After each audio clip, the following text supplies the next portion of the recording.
Merci, Honorable Président, pour m'avoir accordé la parole. Chers collègues, je tiens d'abord à remercier le travail abattu par notre commission qui nous a produit la synthèse de ce rapport. J'interviens concernant la page 43 et 44. Il y a une recommandation, la première recommandation liée au règlement de pouvoir coutumier selon les us et coutumes. Mais il y a une situation récente qui vient de se produire chez nous, au Kassai oriental. J'aimerais que la commission note ça et que ça fasse l'objet d'une recommandation spéciale concernant la chefferie de Bakwa-Kalonge, où le ministre vient, donc il a reçu un arrêt du Conseil d'État, mais sans se référer à une quelconque enquête. L'arrêt du Conseil d'État concerne donc le conflit dans un clan. Et l'arrêt dit qu'il faut que la situation revienne au pristine État. Donc le pristine État là, il n'y a rien parce que le pouvoir a quitté ce clan-là vers un autre. Il lui fallut que le ministre dépêche d'abord une commission d'enquête qui lui retrace la situation réelle de la chefferie avant d'instruire au gouverneur d'installer quelqu'un qui n'a jamais été chef coutumier. Donc, la situation de la chefferie de Bakwa-Kalonge, l'instruction du ministre donnée en dehors du respect des us et coutumes du pouvoir coutumier. Ma deuxième intervention revient à la réhabilitation des infrastructures, la recommandation faite. Honorable Président, il se passe des choses chez nous dont on ne comprend pas. Qui exécute quoi?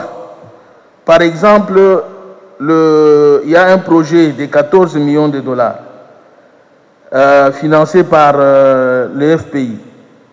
Dans ce projet, on ne sait pas si c'est le ministre qui exécute ou ce sont les conseillers du président de la République.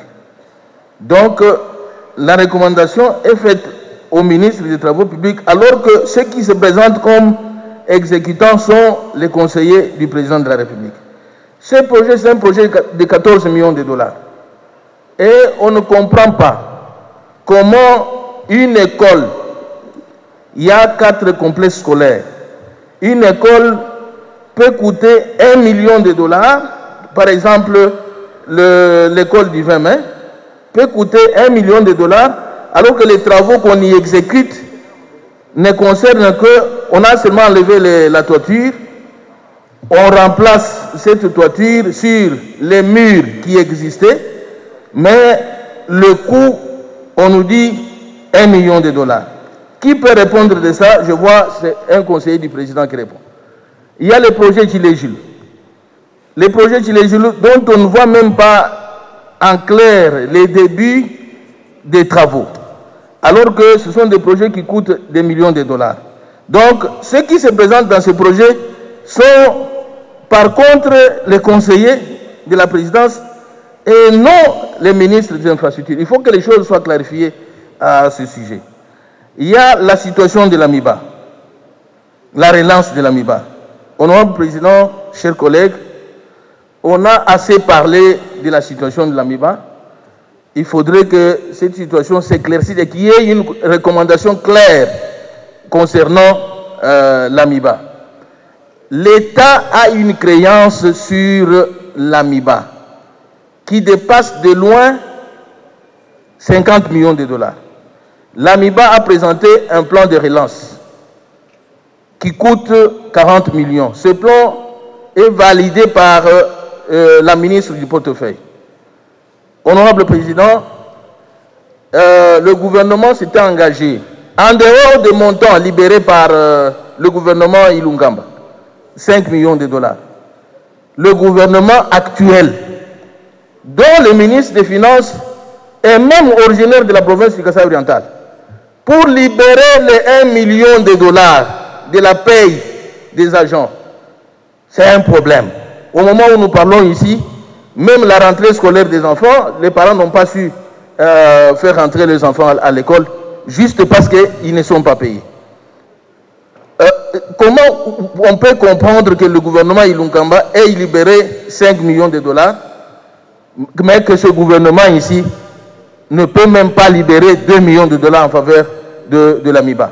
Donc, je souhaite qu'il y ait une recommandation claire, que ces 40 millions demandés par l'AMIBA sur sa créance soient libérés même en 2 tranches pour permettre la relance des activités de l'AMIBA. C'est une créance que l'État doit à l'AMIBA. Ma 3e préoccupation concerne la desserte, la recommandation faite à la page 44 de la desserte en eau et en électricité au Kasaï oriental. Honorable Président, il y a un projet financé par la KfW. Nous étions là samedi avec les collègues et les élus de la ville de Mbuji-Mayi. Ce projet était cofinancé par la BAD et la KfW à la hauteur de 55 millions de dollars. La BAD a commencé, c'est la 2e phase, la BAD a commencé et la KfW a rejoint en signant un contrat avec CGCD, une société chinoise, pour un montant de 32 millions de dollars. Mais ce projet concerne la réhabilitation, la construction des infrastructures pour la desserte en eau. Mais que vaut ce projet s'il n'y a pas l'électricité? Parce que c'est l'électricité qui permet la desserte en eau potable. Il y a une solution. La KfW nous a rappelé qu'elle a 26 millions de dollars pour construire une centrale hydroélectrique sur le site de l'AMIBA Tchala 2. Ce que je demande à la Commission, c'est de faire une recommandation claire à l'endroit de la ministre du portefeuille. La KfW n'a besoin que l'autorisation de l'AMIBA, la cession d'un canal que l'AMIBA n'utilise pas, pour nous construire une centrale hydroélectrique de 6 MW, pour régler complètement la question de la desserte en électricité dont dépend la desserte en eau potable pour la ville de Mbuji-Mayi. Donc, une recommandation à la ministre du portefeuille, bien sûr, avec celui des ressources hydrauliques. Si la ministre donne l'instruction à la haute direction de l'AMIBA pour céder le canal à ce projet, à l'exécution de ce projet, je crois qu'on va résoudre la question de la desserte en électricité dont dépend celle de la desserte en eau potable.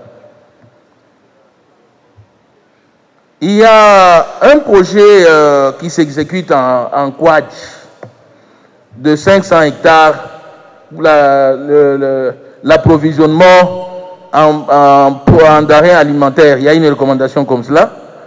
Ce projet... Concluez, collègue. Je vais clôturer, Honorable Président. Ce projet, il y a un détournement à grande échelle. J'ai reçu une dénonciation faite par quelqu'un qui travaille dans ce projet. Donc, j'aurais souhaité qu'il y ait une commission d'enquête. Vous pouvez, parmi les recommandations, une commission d'enquête parlementaire. Parce que si réellement ces 500 hectares, on pouvait sentir l'impact des prix des produits alimentaires sur le marché de Mbuji-Mayi, si cela était exécuté comme le prévoit le projet. Mais à cause des détournements à grande échelle, on n'arrive pas à maîtriser le prix du maïs, par exemple, qui est un produit de base pour la consommation de la population. Voilà mes 4 ou 5 préoccupations. Je vous remercie.